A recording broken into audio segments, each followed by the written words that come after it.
어느 노숙 소녀가 백만장자에게 그녀의 오빠를 데려가 달라고 간청했습니다. 그는 놀랐다. 그 소녀는 돈을 요구하지 않았습니다. 만약 한 번의 우연한 만남이 당신의 인생 전체를 바꾼다면? 운명이었기 때문이 아니라 선택이 되었기 때문입니다. 이 이야기는 기적에 관한 것이 아니라, 가족은 생물학적인 것이 아니라 매일매일 반복되는 결정이라는 사실에 관한 것입니다. 시작하기에 앞서 오늘은 세계 어느 지역에서 시청하시는지 댓글로 알려주세요. 그리고 탄 카터는 겨울을 싫어했습니다. 차 안이 추웠기 때문은 아니었습니다. 기후 조절은 어떤 스위스 오븐보다 정확했습니다. 펜트하우스에서는 파인애플을 재배할 수도 있어요. 겨울은 그에게 가장 회복력이 강한 사람조차도 죽는다는 사실을 일깨워 주었습니다. 눈더미 때문에 주차하기가 어려웠고, 바람 때문에 전화통화도 어려웠으며, 눈사태 때문에 가죽 신발이 망가졌습니다. 그는 저녁 일찍 본사를 떠났습니다. 아직 이름을 배울 시간이 없었던 나라의 어린이들을 돕기 위한 또 다른 기금이었습니다. 이사회 임원들은 근처를 여유롭게 걸으며 누가 더 많이 기부했는지 농담을 하며 이야기를 나누었습니다. 그중 한 명은 크리스마스 트리를 배경으로 셀카를 찍어 즉시 언론사에 보냈습니다. 모든 것이 언제나 그랬듯이 따뜻하고 거짓되고 매우 지루했습니다. 그는 리무진에 거의 도착했을 때 누군가의 목소리를 들었습니다. 선생님, 당신은 아기를 원하지 않을 거예요. 그는 그 말이 어디서 나온 것인지 바로 이해하지 못했고, 돌아선 사람이 자신이라고는 더더욱 믿지 못했다. 입구에서, 스포트라이트에서 조금 떨어진 곳에 아주 작은 소녀가 서 있었습니다. 그녀는 5살 정도 되었을 겁니다.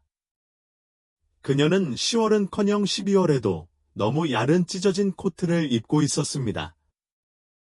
그의 손에는 작고 허약한 꾸러미가 들려 있었지만 그 안에서 무언가 살아있는 것이 움직이고 있었습니다. 뭐라고 하셨나요? 이준의 목소리는 그가 의도한 것보다 더 날카롭게 들렸다. 얘는 제 남동생이에요. 이름은 김태호예요. 4개월 됐어요. 배가 너무 고파요. 그는 그녀를 바라보며 이것이 농담인지 이해할 수 없었다. 경비원이 지나가면서 소녀에게 짜증스러운 눈빛을 던졌다. 평범한 날이었다면 이탕은 그곳을 지나갔을지도 모른다. 운전사에게 명함을 주고 사회복지 서비스에 전화하라고 말했을지도 모르지만 지금은 아닙니다. 당신의 부모님은 어디에 계십니까? 그가 물었다. 엄마가 가셨어요. 어디로 가는지 모르겠어요. 기다리고 있었어요. 그런데 김태호가 울었다. 고요. 오직 애무 속에 잠든 소년의 숨결만이 있을 뿐이다. 나와 함께 가자, 이준이 말했다. 그녀는 움직이지 않았다. 훔치진 않을 거야. 그냥 추위에 못 견딜 뿐이야. 걔가 아프겠지. 어떻게 싸매야 할지 알아. 그녀는 조용히 말했지만 그의 뒤를 따랐다. 이타는 차에 앉아 소녀가 아기의 머리를 조심조심 움켜쥐고 있는 모습을 조용히 지켜보았다. 마치 아기가 머리를 부러뜨릴까봐 두려운 듯했다. 그녀의 눈 밑에는 검은 고리가 있었고 뺨에는 먼지가 있었지만 그녀의 눈은 살아있었고 경계심이 강했으며 너무나 성숙해 보였다. 이름이 뭐예요? 김혜진. 이게 진짜 이름이에요? 내 엄마는 밤에 공원에서 집도 없이 아이를 낳았기 때문에 제 이름을 달에서 따왔다고 하셨어요. 그는 무슨 말을 해야 할지 몰랐다. 운전자는 아무 말도 하지 않았다. 심지어 경비원도 더 이상 농담을 하지 않았습니다. 이준의 집은 박물관 같았어요. 삭막하고 깨끗했고 컸어요. 장난감도 없고 음식 냄새도 없고 소리도 없고 오직 그림과 유리만 있을 뿐입니다. 김혜진이 들어오자 그녀는 마치 바닥에 발을 디디는 것이 두려운 듯 본능적으로 굳어버렸다. 그는 의사를 불렀다. 20분 후 코트를 입고 서류 가방을 든 중년 여성이 도착했습니다. 그녀는 아기를 바라보며 고개를 저었다. 그는 위기에 처해 있어요. 저체온증, 탈수, 진료 예약을 해드릴게요. 급히 물과 음식을 줘야 해요. 그렇지 않으면 예후가 매우 나쁠 거예요. 이준은 짧게 무슨 일이든 하라고 말했다.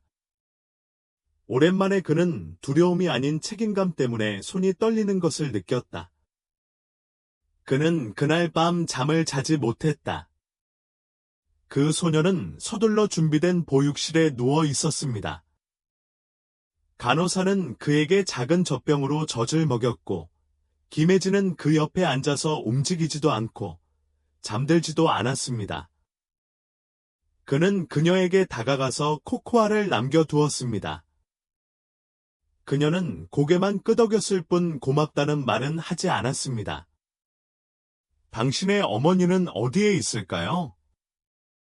긴 침묵 후에 그는 물었다. 글쎄요. 그녀는 자기 생각이 나쁘다고, 자신이 두렵다고 했어요. 돌아올게요, 오라고 말했죠. 하지만 그녀는 돌아오지 않았습니다.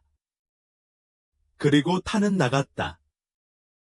그는 비서에게 전화해서 그녀를 당장 찾아라고 말했습니다.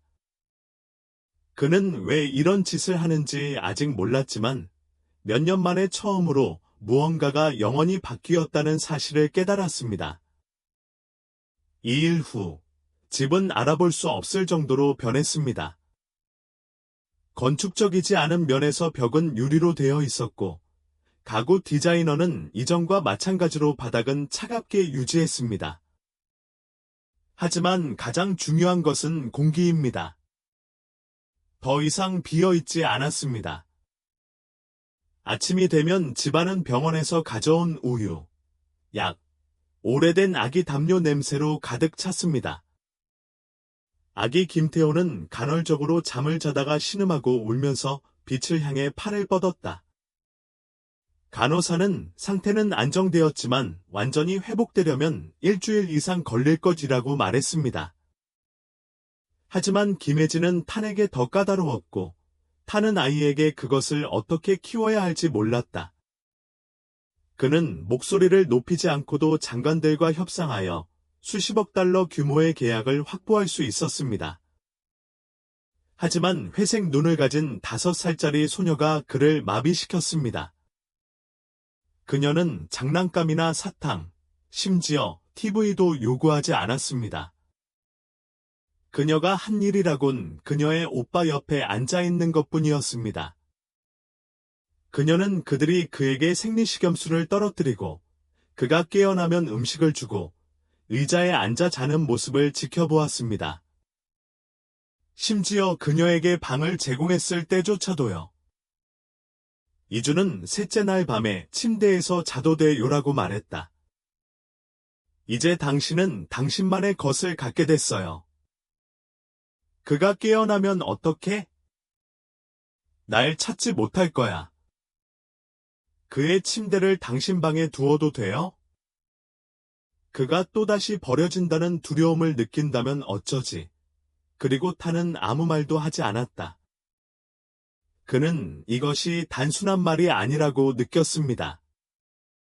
5일째 되는 날, 이주는 자신의 담당 변호사에게 전화를 걸었습니다. 이걸 어떻게 공식화해야 할지 알아내고 싶어요. 영원히 데려갈 순 없어요. 말도 안 되지만 엄마를 찾을 때까지는 쫓아낼 수 없어요. 변호사는 듣고 고개를 끄덕이며 말했다. 두 가지 선택지를 준비해야 합니다. 어머니를 찾으면 책임을 질 수 없게 되고, 아니면 임시 보호자가 되는 겁니다. 모든 것은 상황에 따라 달라집니다. 이 일이 얼마나 오래 걸릴지 아시나요? 개월. 그는 아무 말도 하지 않았다. 입양에 대해 생각하고 있는 건 아니죠? 변호사가 조심스럽게 물었다. 지금은 그렇게 생각하지 않아요. 그냥 내버려 둘 수가 없어요. 변호사가 떠나자 타는 처음으로 이상한 느낌이 내면에서 솟아오르는 것을 느꼈다. 두려움도 없고 책임도 없습니다. 그는 집에 일찍 들어오기 시작했고 저녁 식사 시간에 전화를 받지 않게 되었다는 사실을 알아차리지 못했습니다. 어느 날 그는 한국 파트너들과의 중요한 만찬을 취소했습니다. 김혜진이 오빠에게 책을 읽어주는 동안 머물러 달라고 부탁했기 때문이에요. 내가 속삭이면 그는 잠들어요. 그녀는 조심스럽게 페이지를 넘기며 설명했다. 우리가 혼자가 아니라는 걸 그에게 알릴 수 있나요? 그녀는 그가 누구인지 몰랐다. 그녀에게 그는 단지 이탕일 뿐이었다. 7째 날, 김태호가 처음으로 미소를 지었을 때 간호사는 이건 그가 안전하다고 느낀다는 뜻이에요. 중요한 신호예요 오라고 말했습니다. 그리고 저녁에 김혜진 녹화가 이준에게 다가가서 질문 하나 해도 될까요? 라고 물었습니다. 틀림없이. 엄마가 안 오시면 우리는 어디로 갈까? 무슨 걱정되는 거 있어? 저는 아이들이 결국 어떤 곳에 가게 될지 알고 있어요. 거기 정말 무서워요. 김태호가 아직 태어나지도 않았을 때 거기 있었어요. 거기서 사람들이 저를 때렸어요. 그의 얼굴이 찡그려졌다. 당신은 다시는 거기 가지 못할 거예요. 우리가 영원히 여기 머물게 될까봐 두렵지 않아. 그리고 타는 바로 대답하지 않았다. 그는 그녀를 어른인 것처럼 바라보았다. 그의 앞에는 어린아이가 한 명도 서 있지 않았습니다. 지옥을 겪었지만 여전히 다른 사람을 돌볼 수 있는 작은 생명체가 그의 앞에 서 있었기 때문입니다. 내가 걱정되는 건 당신이 여기 남을 것이 아니라 내가 아직 남자로서 살아가는 법을 모르기 때문이야. 그가 말했다. 그는 아침에 사립탐정을 고용했습니다. 이 도시 최고의 서비스입니다. 협상 없이 지불된. 이 아이들의 어머니, 마야를 찾아주세요. 그녀가 누구인지, 어디에 있었는지, 왜 아이들을 두고 갔는지 모든 게 필요해요. 하루 후에 첫 번째 데이터가 접수되었습니다. 이름은 마야 엘렌, 26세, 전주화 출신, 6년 전 수도로 와서 유모로 일한 후 청소부로 일하다가 모든 시스템에서 사라졌습니다. 마지막으로 2주 전에 노숙자 보호소에서 목격되었습니다. 결코 유죄 판결을 받지 않음. 진료 기록이 비어 있습니다. 병원도 없고 산부인과 병원도 없어요. 출생에 대한 공식적인 정보는 없습니다. 그녀는 지금 어디에 있나요? 아마 아직도 대피소에 있을 거야. 주소를 명확히 해드리겠습니다. 가고 싶으신가요? 그리고 타는 폴더를 닫았다. 내일은 내가 직접 갈게요. 그는 밤에 잠을 잘 수 없었다. 집안은 조용했다. 오직 아이의 방에서만 숨소리가 부드럽고 따뜻하고 생생하게 들립니다. 그는 김혜진이 담요를 덮고 자고 있는 의자로 다가갔다. 그는 근처에서 잤다. 그는 손바닥이 아주 작아서 마치 앞에 누가 있는지 아는 듯 이준의 손가락을 꽉 쥐었다. 너는 살아남아야 한다. 이준이 속삭였다. 네가 사라지면 모든 게 망가질 테니까. 다음 날 아침, 이준은 떠났고 김혜진은 자고 있었다. 간호사는 머물렀다. 그는 이렇게 메모를 남겼습니다. 점심 전에 돌아올게요. 약속해요. 그 자신도 왜 갔는지 몰랐다. 그는 자신이 무엇을 원하는지 몰랐다. 어머니를 되찾는 것인지, 그녀를 비난하는 것인지, 설명을 요구하는 것인지, 아니면 이해하는 것인지. 외곽의 대피소는 차고와 미완성 병원 사이에 있었습니다. 이 건물은 예전에 유치원이었습니다. 이전 목적에서 남은 것이라고는 벗겨진 색깔의 벽과 안뜰에 있는 철제 회전목마 뿐입니다. 문벨이 작동하지 않았습니다. 경비원은 졸린 얼굴로 눈이 부어오른 남자였는데 문을 바로 열어주지 않았다. 누구를 원하시나요? 마유 헬렌. 준비를 마쳤어요. 그들이 저를 기다리고 있어요. 당신이 부자인가요? 그럼 들어오세요. 그는 어떻게 알았는지 설명하지 않았습니다. 하지만 이 탕은 젖은 옷과 표백제, 그리고 무력감과 외로움이 뒤섞인 냄새가 나는 복도를 걸어가면서 누군가가 자신을 지켜보는 것을 느꼈다. 그는 오래된 소파, 플라스틱 테이블, 의자 하나가 있는 작은 방으로 안내되었습니다. 그는 앉았다. 몇 분 후 그녀가 들어왔다. 몸은 야위고 어깨는 구부정했으며 얼굴에는 잠을 자도 사라지지 않는 피곤함이 드러났다. 눈은 달처럼 회색이다. 그냥 다른 모습일 뿐이에요. 루나의 눈에는 보호가 있었지만 마야의 눈에는 공허함이 있었습니다. 안녕하세요, 그녀가 말했다. 그는 일어섰지만 손을 내밀지 않았습니다. 그녀는 앉았다. 내가 누군지 알아? 아니요. 하지만 당신이 그들과 함께 있다고 들었어요. 네. 저는 그들과 함께 있어요. 달과 김태호와 함께요. 그녀는 잠시 눈을 감았다. 그녀의 입술에 떨림이 느껴졌지만 그녀는 울지 않았다. 그들은 살아있나요? 네. 가지고 있습니다. 괜찮습니다. 김태호가 위독해지려고 했는데 우리가 데리고 나왔습니다. 그녀는 고개를 끄덕이고 고개를 숙였다. 그녀는 왜 고개를 들었을까? 두려웠기 때문이죠.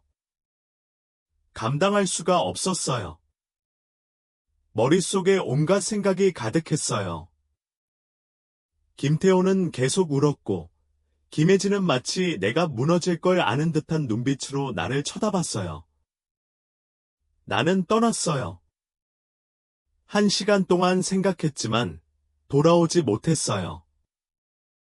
나는 그들이나 나 자신을 다치게 할까봐 두려웠습니다. 왜 도움을 요청하지 않았어? 누구에게요? 그 목소리에는 히스테리가 없었고 오직 분노만이 묻어났다. 국가에, 국민에게, 내가 어리고 말없을 때 나를 원했던 사람들에게. 출산 전이나 출산 후에도 아무도 나를 필요로 하지 않았어. 그리고 아이들의 아버지는? 그녀는 빙긋이 웃었다. 나를 사랑한다고 말한 남자에게서요? 제가 임신했다는 걸 알자마자 떠나셨어요. 루나에게는 아버지가 없었어요. 저도 그분을 한 번도 몰랐고요. 어머니는 제가 18살 때 돌아가셨어요. 그땐 월세 아파트, 일, 두려움, 그리고 아이들만 있었죠. 그녀는 잠시 말을 멈추더니 갑자기 이준의 얼굴을 똑바로 바라보았다. 왕이 너에게 형제를 주겠다고 제안했다. 네, 마치셨습니다. 그 말은 그녀가 이렇게 하는 게 더 낫다는 걸 깨달았다는 뜻이에요. 킹콩은 언제나 나보다 더 현명했어요. 그리고 타는 대답할 수 없었다. 내면에는 분노, 연민, 오해 등 모든 감정이 끓어오르고 있었습니다. 그들을 다시 돌려받고 싶니? 그녀는 고개를 저었다. 내게 그럴 권리가 있는지 모르겠어. 난 그들을 두고 왔으니까. 용서받을 수 없는 일이지만 당신도 어머니잖아요. 그래서요. 그의 목소리에는 고통이 담겨 있었습니다. 난 엄마로서 할 수 없는 일을 했어요. 이제 어떻게 해야 하죠? 뭘 위해 싸워야 할까요? 그러면 내가 또 감당하지 못할까봐 두려워하게 될 테니까요. 그녀는 일어나서 창문으로 갔다. 매일 밤 그 생각들을 해요. 김태호가 어떻게 울고 김혜진이 어떻게 달래는지 상상해보죠. 걔는 포대기 쓰는 법을 정말 잘 알고 있었잖아요. 아무도 가르쳐 주지 않았는데 걔는 포대기에서 몸을 흔들고 스스로 노래를 불렀어요. 걔는 어린애가 아니에요. 제 닭과도 같은 존재인데 걔한테조차 저는 위험한 존재가 됐어요. 만약 당신이 돌아올 기회가 있다면 저는 절대 믿지 않을 거예요. 대화가 끝난 후 이주는 바로 떠나지 않고 마당으로 나갔다. 눈송이가 천천히 조용히 떨어졌습니다. 그는 차 옆에 서 있었는데 갑자기 속이 너무 꽉 차는 것을 느꼈다. 그는 무엇이 옳은지 몰랐습니다. 그는 한 가지만 확실히 알았습니다. 그녀를 여기에 남겨둘 수는 없다는 것입니다. 이 아이들을 다시 버릴 수는 없어. 이번에는 자발적으로요. 그는 보호소로 돌아와 관리자에게 마야를 데려가고 싶어요. 라고 물었습니다. 별로요. 저는 변호사는 아니지만 도움과 치료를 제공할 수는 있어요. 조건은 이곳에서는 안 된다는 거예요. 매니저는 그를 오랫동안 바라보더니 정말이에요. 라고 물었다. 아니요, 이주는 솔직하게 대답했다. 하지만 그녀는 어머니이고 아이들은 아직도 그녀를 기다리고 있어요. 저녁이 되어 집에 들어갔을 때 김혜진은 더 이상 잠을 자고 있지 않았다. 그녀는 김태호의 침대 옆바닥에 앉아 마커로 그림을 그렸습니다. 어디에 가셨어요? 그녀가 조용히 물었다. 당신은 당신의 어머니를 찾고 있었나요? 그녀는 즉시 고개를 들지 않았다. 찾았어? 네. 그녀는 살아있습니다. 그래요. 그녀가 우리를 원하나요? 그리고 타는 그의 옆에 앉았습니다. 그녀는 당신을 정말 사랑해요. 하지만 지금은 너무 힘들 뿐이에요. 김혜진은 고개를 끄덕이다가 갑자기 덧붙였다. 가끔 어두운 생각을 하는 걸 봤어요. 화가 난 게 아니라 그냥 피곤한 거예요. 그는 무슨 대답을 해야 할지 몰랐다. 그 대신 나는 그녀의 그림을 가져갔다. 그 위에는 가족이 있었습니다. 세 사람, 소녀, 아기, 여자, 이 모두 손을 잡고 있었고 그 옆에는 넥타이를 맨 얼굴이 없는 사람이 한 명 더 있었습니다. 이 사람은 누구야? 그가 물었다. 모르겠어요. 아마 당신이겠죠. 그는 미소 지었다. 얼굴은요? 아직 결정하지 않았어요. 그녀는 진지하게 대답했다. 그 소녀는 다음 날 도착했습니다. 티미드는 보호소에서 제공한 옷을 입고 집으로 들어갔다. 그녀의 머리카락은 빵 모양으로 묶여 있고 얼굴은 창백하지만 차분합니다. 나는 아이들을 보고 얼어붙었다. 김혜진이 먼저 다가와서 안아주지 않고 그냥 옆에 서서 기다리고 있는 것처럼 보였어요. 안녕, 엄마, 그녀는 조용히 말했다. 안녕하세요, 김혜진님. 죄송합니다. 화난 게 아닙니다. 그들은 아무 말도 하지 않고 서 있었다. 개가 신음했다. 그녀는 그에게 다가가서 침대 옆에 섰다. 그러고 나서 그녀는 몸을 낮추고 손잡이를 만졌습니다. 그는 눈을 뜨고 미소 지었다. 그리고 문에 서 있던 타는 그녀의 눈물이 떨어지기 시작하는 것을 보았습니다. 그는 나를 알아보았나요? 그녀는 거의 속삭이듯 물었다. 그렇습니다. 이준이 대답했다. 그는 알아냈어요. 그날 밤, 박지연은 정원을 바라보는 창문이 있는 방에서 새 매트리스에서 잤습니다. 김혜진 님이 근처에 있어요. 아기가 침대에 누워 있어요. 오랜만에 집안이 숨결로 가득 찼습니다. 그리고 타는 사무실에 앉아 있었습니다. 그의 앞에는 형사가 보낸 서류가 놓여 있었다. 마야에 대한 자세한 전기를 썼지만 한 줄에서 그는 얼어붙어 있었다. 아버지는 표시되지 않았습니다. 어머니, 엘레나 안드레예브나 카르터. 그는 그것을 다시 읽은 후 가족의 기록 보관소를 다시 열었습니다. 엘레나. 전직 가정부였던 엘레나는 20년 전 아무런 설명 없이 떠났습니다. 당시 그는 15살이 조금 넘었습니다.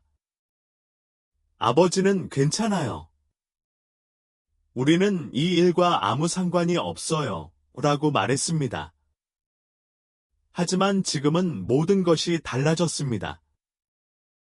그는 엘레나가 바로 그 엘레나의 딸이며 따라서 자신의 이복 자매라는 것을 깨달았습니다.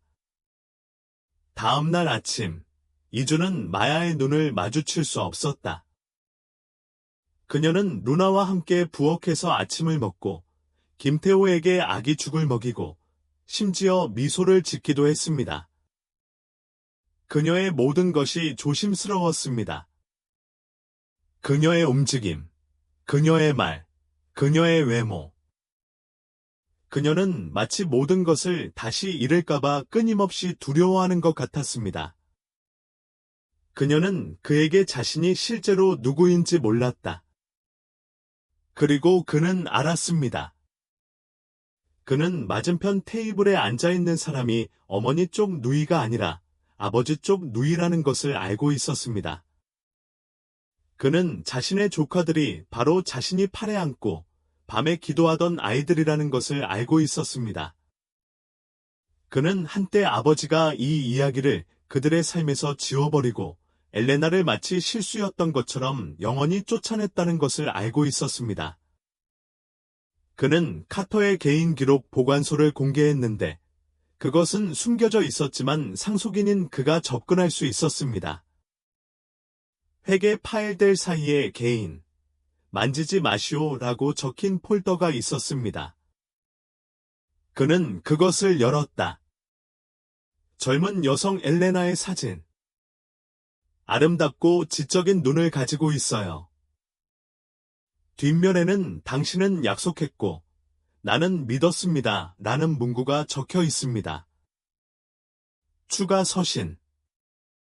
그녀가 해고된 후 장민석에게 보낸 여러 통의 편지. 아무도 열어보지 않았습니다. 아무것도 열리지 않았습니다. 주소가 적힌 건조한 봉투만 사용하세요. 임신했어요. 돈 달라고 하는 거 아니에요. 그냥 실수가 아니라고 해줘요. 아기가 태어났어요. 건강하고 당신하고 닮았어요. 우리가 어디 있는지 아시잖아요. 간섭하지 않을게요. 그냥 부인하지 마세요. 모든 편지가 전송되었습니다. 그리고 타는 그것들을 커피잔 옆 테이블에 올려놓았습니다.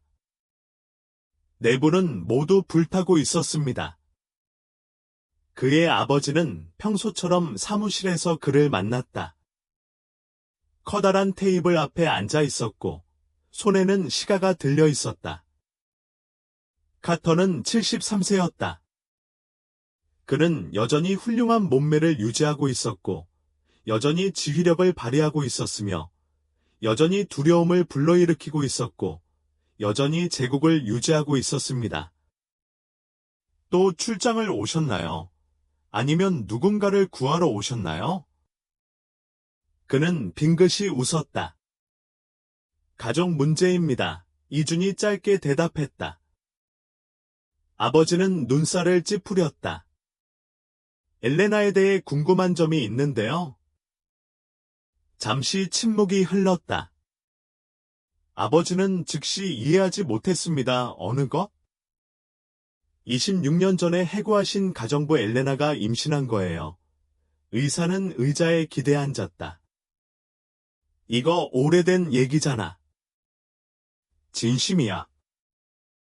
달과 김태호의 어머니인 그녀의 딸 박지연보다 즉, 당신의 따님과 그 아이들은 내 조카들이라는 뜻입니다. 고요. 어떤 말인지 알죠? 장민석이 마침내 말했다. 그래. 불륜이 있었어. 심각한 건 아니었어. 아이를 가질 준비가 안 됐고 부끄러움도 몰랐어. 아버지가 거칠게 말했다.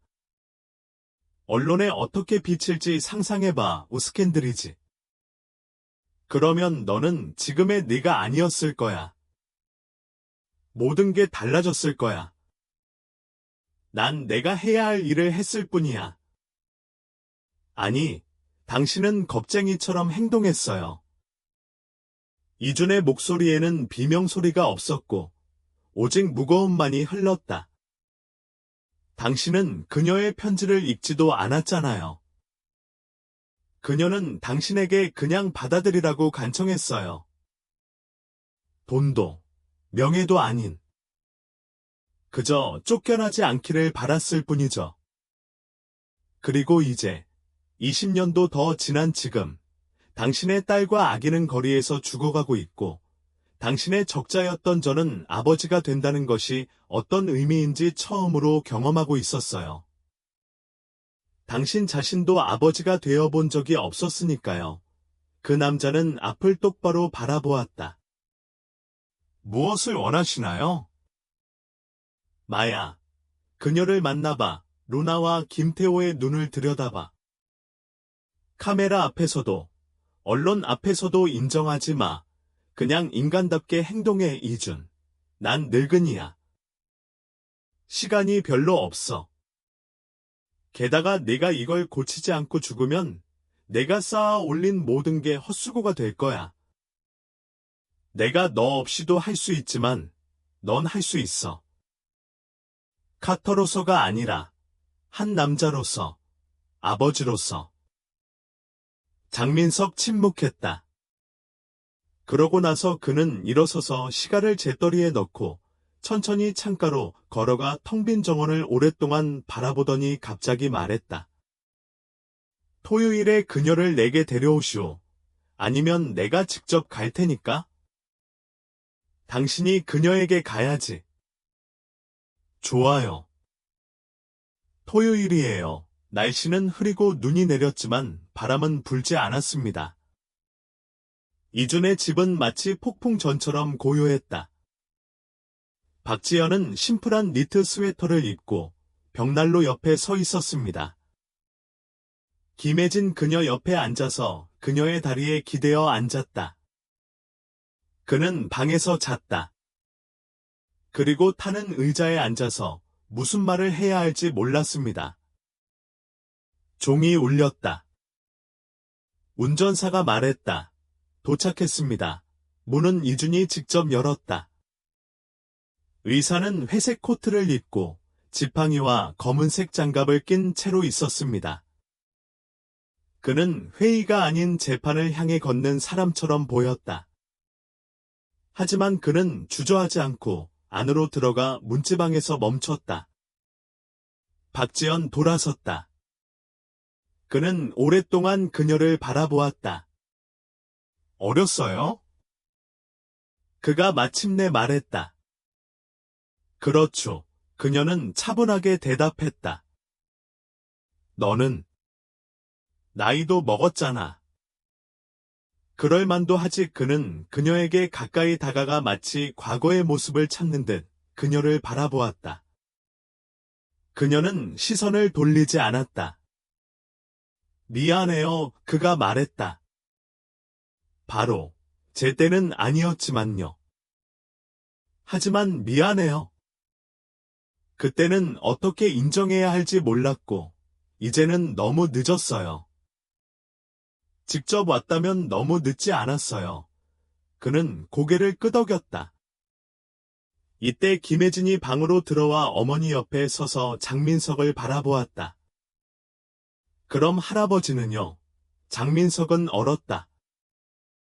그리고 타는 방 안의 모든 것이 멈춘 것을 느꼈다. 그렇습니다. 그는 마침내 대답했다. 나는 당신의 할아버지예요. 김혜진은 고개를 끄덕였다. 뛰지도 않았고 웃지도 않고 그냥 받아들였다. 그리고 잠시 후 동화 읽을 줄 알아? 라고 물었다.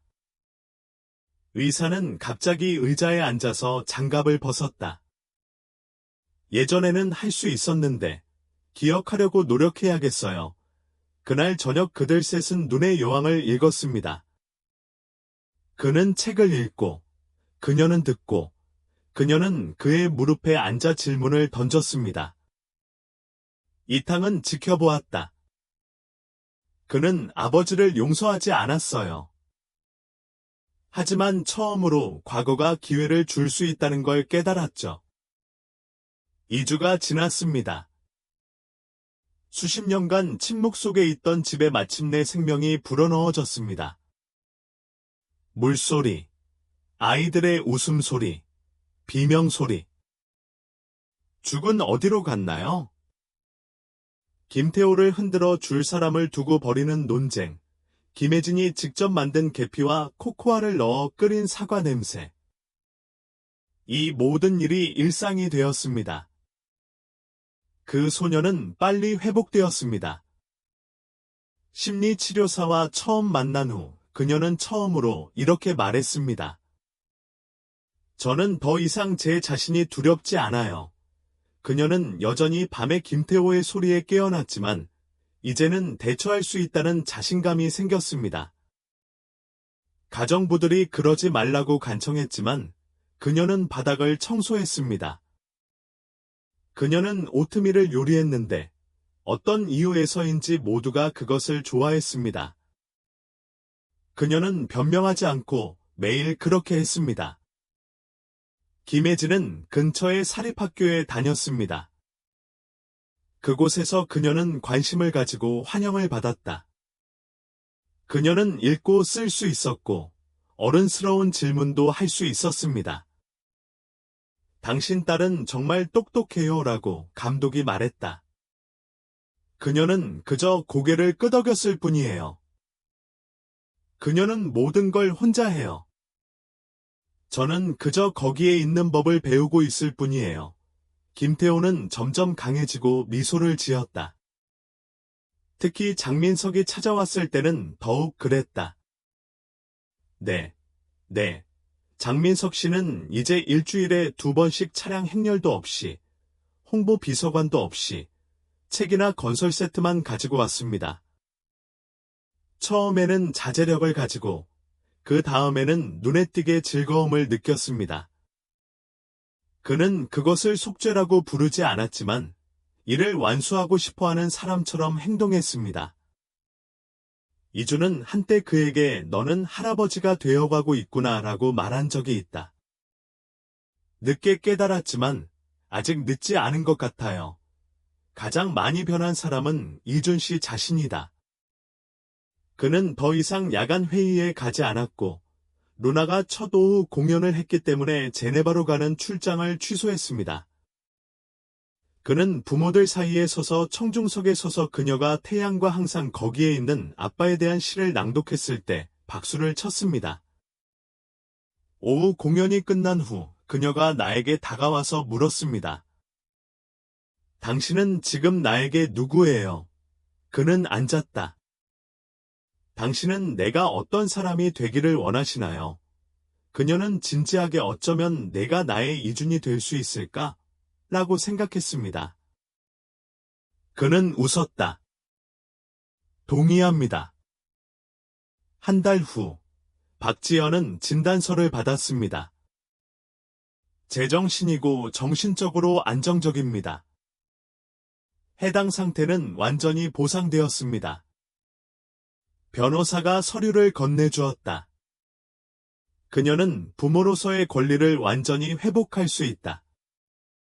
사회복지 서비스에서는 긍정적인 결론을 내렸습니다. 본질적으로 이탕은 아이들을 돌려보내고 사라질 수도 있었지만 그는 사라지지 않았습니다. 어느 날 저녁, 그와 마야는 베란다에 앉아 있었고 김혜진은 잠을 자고 있었습니다. 김태호도요. 밖에는 살짝 눈이 내리고 있었습니다. 집안은 따뜻했습니다. 뭐라고 불러야 할지 모르겠지만 그가 말했다. 하지만 당신이 머물기를 바랍니다. 우리는 이미 떠났어요. 그녀가 말했다. 질문. 당신은 우리가 어떤 사람이 되기를 원하시나요? 그는 잠시 침묵한 후 이렇게 말했다. 아버지는 아니죠. 그건 거짓입니다. 하지만 어쩌면 당신의 형제, 친구, 동맹일 수도 있습니다. 그녀는 고개를 끄덕였다. 그럼 솔직히 말해서 우리 가족은 이상해요. 아주 이상하죠. 하지만 그런 가족이 존재해요. 그는 그들에게 차 한 잔을 따라 주었다. 저는 진정한 가족이란 주어진 가족이 아니라 매일 스스로 선택하는 가족이라고 생각해요. 나는 당신을 선택해요. 그녀가 말했다. 매일 조건 없이 봄의 장민석은 언론을 소집했다. 그는 엘레나에 대해서도 마야에 대해서도 모든 진실을 말하지는 않았지만 이렇게 말했습니다. 제 삶에는 실수가 있었습니다.